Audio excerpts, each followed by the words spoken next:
¿Sabías que entre campistas circula una historia que muchos prefieren no contar de noche? La llaman los extraños de la fogata. Ocurre en bosques aislados, lejos de señal, carreteras o cualquier ayuda cercana. Un grupo acampa, enciende fuego, conversa. Todo parece normal, hasta que alguien nota algo raro. Hay más personas sentadas alrededor de la fogata. Nadie los vio llegar. No traen mochilas, no traen linternas, no hacen ruido al caminar. Simplemente están ahí, iluminados por el fuego, observando en silencio.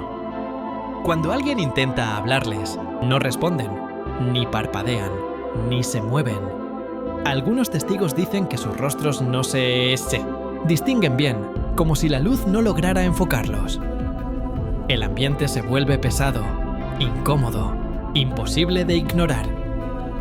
La recomendación más repetida entre campistas es clara. No les hables, no los mires demasiado tiempo. Y jamás apagues la fogata primero, porque, según la historia, cuando el fuego se extingue, los extraños dejan de ser solo visitantes y comienzan a acercarse.